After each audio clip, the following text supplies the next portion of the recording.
मेरा सवाल है कि क्या हमें शाकाहार, शराब न पीना और ब्रह्मचर्य जैसे गुणों को अपनाना चाहिए ताकि हम अपने शरीर को स्वस्थ कर सकें, ताकि ये 21 मिनट की क्रिया ज़्यादा असरदार हो?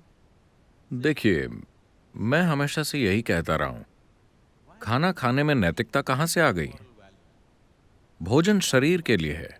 हमें वही खाना चाहिए जो इस शरीर के लिए ठीक हो। लेकिन अभी आप भोजन को एक आदत बनाने की बात कर रहे हैं। मैं आपको बताना चाहता हूं कि अच्छी आदत और बुरी आदत जैसी कोई चीज नहीं होती। आदत का मतलब है कि आप अचेतन तरीके से काम कर रहे हैं।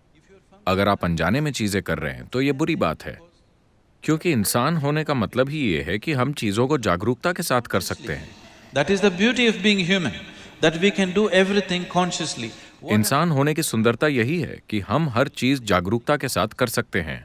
हम बिना सोचे समझे खा सकते हैं या हम जागरूकता के साथ खा सकते हैं। हम अनजाने में सांस ले सकते हैं या हम जागरूकता के साथ सांस ले सकते हैं। हर चीज जो हम कर सकते हैं, हम उसे जागरूक होकर कर सकते हैं। जिस पल हम जागरूकता के साथ कुछ करते हैं, अचानक वो इंसान बहुत सभ्य और शानदार लगता है। सिर्फ इसलिए कि कोई इंसान जागरूकता के साथ चलता और बोलता है, क्या वो एक खूबसूरत इंसान नहीं बन जाता?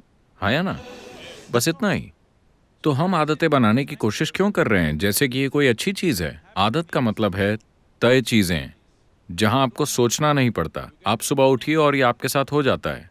नहीं, अपने जीवन को ऑटोमेटिक बनाने की कोशिश मत कीजिए। ये एफिशिएंसी नहीं है, ये मशीन जैसी एफिशिएंसी है। इससे उम्मीद की जाती है कि ये बुद्धिमानी से और जागरूकता के साथ काम करे। कोई भी इससे मशीन की तरह काम करने की उम्मीद नहीं कर रहा। तो जहां तक भोजन की बात है, भोजन शरीर के लिए उपयुक्त होना चाहिए। ये शरीर के लिए है। शरीर का निर्माण खाए हुए खाने से ही होता है। उचित भोजन क्या होता है? ये अभी दुर्भाग्य से बिल्कुल बेतरतीब हो गया है। समझदारी से खाना इस देश में हमारी परंपरा रही है, लेकिन इन 1000 सालों में हुए हमलों से दूसरी तरह के फूड कल्चर्स भी आ गए हैं और आज पिज्जा या पास्ता राष्ट्रीय भोजन बन गया है। मुझे पता नहीं कि इनमें से कौन सा है, दोनों में होड़ लगी थी। तो हम भोजन के बारे में अपनी समझ खो रहे हैं। निश्चित रूप से समय आ गया है कि हम इस पर गौर करें कि सबसे उपयुक्त चीज क्या है। अगर मैं इसके विस्तार में जाता हूं तो ये बहुत लंबी प्रक्रिया हो जाएगी, लेकिन आपको भोजन के साथ प्रयोग करना चाहिए, सिर्फ जीभ से नहीं बल्कि शरीर से भी। आप आज कुछ खाइए और देखिए, बस ध्यान देना सीखिए। इस भोजन को खाने के बाद आपका शरीर कितना फुर्तीला और सक्रिय महसूस करता है। अगर इसे लगता है कि वो कब्र में जाना चाहता है, तो वो खाना अच्छा नहीं है। अगर इसे लगता है कि इसे खाने के बाद वो जिंदा रहना चाहता है, कॉफी को छोड़कर, क्योंकि वो एक उत्तेजक है।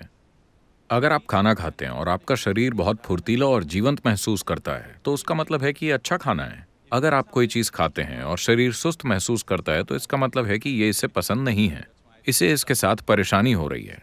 तो बस इस आधार पर भोजन चुनिए। ये सबसे आसान तरीका है।